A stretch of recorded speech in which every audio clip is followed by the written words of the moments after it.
Salut les coureurs, j'espère que vous avez la forme. Je suis super content de vous retrouver aujourd'hui pour une nouvelle vidéo. Alors aujourd'hui, vidéo un petit peu spéciale. Je vais vous donner mon avis sur les séances de VMA. Je vais vous expliquer un petit peu comment les inclure dans votre entraînement, quels sont les risques de ces séances et comment je les ai inclus dans mon programme d'entraînement pour vraiment pouvoir en tirer les pleins bénéfices. Alors avant de commencer la vidéo, je vous invite, toujours pareil, à vous abonner, activer la cloche des notifications, laisser un petit commentaire à la fin de la vidéo, laisser un petit like. Ça vous permettra vraiment de me soutenir et ça me permettra de continuer à vous proposer du contenu de qualité. Allez, on commence tout de suite. Alors déjà, on va commencer par définir ce qu'est la VMA. Donc c'est tout simplement la vitesse maximale aérobie. Donc c'est une vitesse que vous devriez être capable de tenir environ 6 minutes. Voilà. Il existe plusieurs moyens pour la calculer, c'est pas le sujet de la vidéo. Il existe des tests en laboratoire, des tests de terrain. On en parlera dans une prochaine vidéo et n'hésitez pas si vous avez des questions sur ce sujet. Alors, les séances de VMA sont très populaires en France, notamment. Donc déjà, qu'est-ce que séances de VMA? Donc ce sont des séances avec des intervalles assez courts, de maximum, on va dire 2 à 3 minutes pour la VMA plus longue. Ce sont des séances que vous allez courir très proches évidemment de votre VMA, donc entre 95 et 110 environ de votre vitesse maximale aérobie. Donc ce sont des intervalles très courts, courus, généralement sur route ou sur piste. Alors, pourquoi faire de la VMA? Alors, comme son nom l'indique, hein, la VMA, c'est la vitesse maximale aérobie et cette fameuse vitesse maximale aérobie est l'un des prédicteurs, de performance en course à pied. Mais ça n'est pas le seul et on va en parler aujourd'hui. Donc la VMA va vous permettre tout simplement d'augmenter vos qualités de vitesse. En revanche, si elle est mal pratiquée, comme ça a été le cas pour moi durant mes plusieurs années de course et comme c'est le cas pour de nombreux coureurs, la VMA, c'est un peu du double tranchant, c'est-à-dire qu'elle va vous faire progresser très vite, mais vous risquez aussi de vous blesser et d'atteindre un fameux plafond de verre et ne plus réussir à progresser sans trop comprendre pourquoi.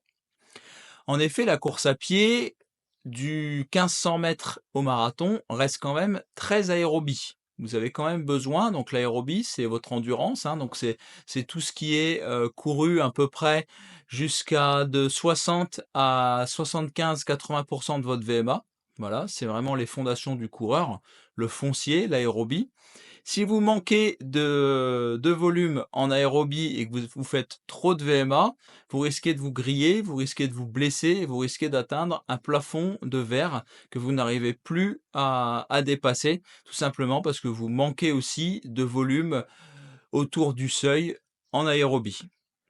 Donc ça, c'est la première chose. La VMA, il faut savoir la placer correctement dans votre entraînement. Donc je vous conseille de travailler plutôt par cycle plutôt que de l'inclure toute l'année. Travaillez plutôt donc un cycle VMA, un cycle plutôt à dominante aérobie, un cycle plus de puissance. Voilà, essayez vraiment de polariser votre entraînement, d'organiser votre entraînement en fonction des différentes compétitions que vous préparez. Ça, c'est la première chose. Ensuite, je vais vous présenter un petit peu mon avis personnel vis-à-vis de la VMA et mes conseils d'application. Il faut savoir que quand j'ai commencé la course à pied, comme tout le monde, je me suis inscrit dans un club et j'ai fait face tout de suite à la méthode d'entraînement française, c'est-à-dire, très peu de volume et beaucoup d'intervalles courts, courus à VMA. Alors, évidemment, comme j'expliquais au début, j'ai vraiment progressé rapidement. En revanche, je me suis très vite retrouvé à stagner et pire encore, à me blesser tout le temps sans trop comprendre pourquoi. Et bien tout simplement, je faisais peut-être 50 ou 60 kilomètres dans la semaine, mais j'avais beaucoup trop d'intensité pour mon organisme à l'époque. Donc tout le monde est différent. Moi, je sais que je faisais partie des personnes qui encaissaient très mal l'intensité, donc je me blessais régulièrement. Périostite, syndrome de l'essuie-glace, surentraînement, fatigue. J'avais beaucoup de soucis comme ça et je comprenais pas forcément pourquoi. Donc je commençais à me poser des questions petit à petit, mais j'avais pas de réponse. Je continuais à faire de la VMA, je me blessais, je disais: «Mince, je comprends pas trop pourquoi». Et puis, bah, petit par petit, hein, j'étais tellement passionné que je voulais pas abandonner. Je me suis dit: «Bah, qu'est-ce que tu pourrais changer dans ton entraînement pour continuer à progresser et puis te sentir mieux au quotidien?» C'est là que j'ai commencé à me renseigner un petit peu à droite à gauche, à me former, à devenir moi-même coach en course à pied. Et c'est là que j'ai établi un petit peu ma propre méthode d'entraînement en me basant sur plus la méthode nord-américaine notamment. Et je me suis rendu compte que bah, je faisais trop d'intensité. En tout cas pour moi. Donc j'ai commencé à faire petit à petit beaucoup plus de volume aérobie, donc entre le seuil 1 et le seuil 2, à réduire la VMA, ne pas la supprimer, mais la réduire ou l'inclure carrément pendant des séances de seuil. Bon, sur la pré-fatigue, c'est hyper intéressant. Et je me suis retrouvé à faire un pas de géant puisque je suis passé de 38 minutes 30 à 35 minutes sur 10 kilomètres en l'espace de quelques mois grâce à cette méthode, donc à dominante vraiment aérobie. Donc je faisais plus des séances en contrôle, c'est-à-dire que j'allais jamais dans la zone rouge. Je faisais mes 1000 mètres juste en dessous de l'allure, plutôt à l'allure 10 kilomètres, allure semi-marathon par exemple. Même les 400, les 500, les 200, je les faisais vraiment en contrôle, allure 5, allure 10, jamais plus vite.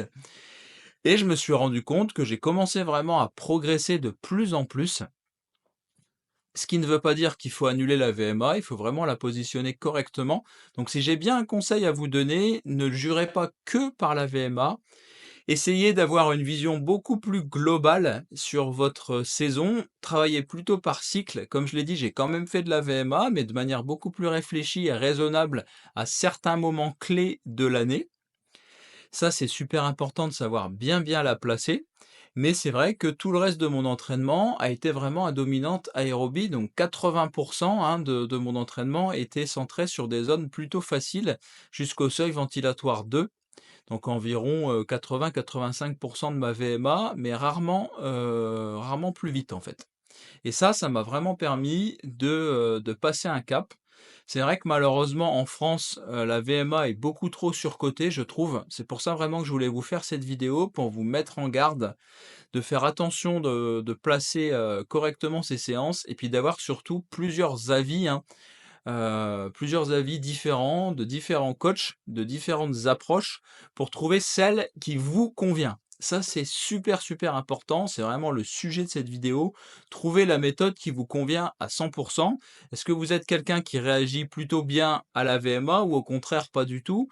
Est-ce que vous êtes quelqu'un qui réagit plutôt bien au volume? Moi, pour ma part, je réagis mieux au volume, c'est-à-dire qu'une semaine à 80-100 kilomètres courus en contrôle va passer beaucoup mieux qu'une séance à 50 kilomètres avec beaucoup de VMA. Et oui, c'est difficile à croire, mais c'est la vérité. Je me blessais à 50 kilomètres et je me blesse plus aujourd'hui sur des semaines à 100, 110, 120 kilomètres. Donc ça, c'est vraiment super important de comprendre cet aspect-là, que selon moi, en tout cas, encore une fois, c'est un avis personnel, l'intensité risque plus de vous blesser que le volume. Donc moi, j'ai décidé aujourd'hui de faire beaucoup plus de volume dans des zones faciles pour compenser un petit peu cette absence de VMA à certains moments de l'année. Et ça me réussit plutôt bien. Donc n'hésitez pas si vous êtes confronté à ce problème, blessure, surentraînement, fatigue, stagnation, n'hésitez pas à tester cette méthode, à tester ma méthode. Pour cela, c'est très simple, n'hésitez pas à me contacter directement. Je vous parlerai de la méthode. Si vous le souhaitez, je pourrais directement vous accompagner également pour vous présenter les bénéfices de cette méthode directement sur le terrain. Donc n'hésitez pas, je serais vraiment super content de pouvoir échanger avec vous et puis, bah, vous présenter un petit peu, du coup ma philosophie de l'entraînement. Pour ça, je propose un appel téléphonique qui est 100 gratuit d'une durée de 45 minutes, dans laquelle vous me présentez vraiment votre histoire, vos antécédents, vos blessures et moi je vous explique, comment je peux vous aider.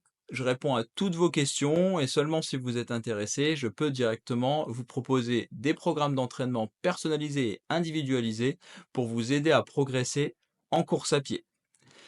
Ceci étant dit, j'espère que cette vidéo vous aura plu, vous aura éclairé un petit peu sur les différentes façons de s'entraîner. Il n'existe pas que la VMA, encore une fois. Je referai plein de vidéos sur les autres approches d'entraînement. N'hésitez pas à me donner votre avis dans les commentaires, à me poser toutes vos questions, à liker, à vous abonner comme d'habitude. D'ici là, gardez la pêche, entraînez-vous régulièrement, intelligemment, entourez-vous de coachs compétents et surtout, voilà, ne faites pas les choses n'importe comment, ne restez pas seul, posez vos questions et vous allez voir, vous allez faire des pas de géant. Allez, je vous dis à très vite pour une nouvelle vidéo sur Run Success. À bientôt!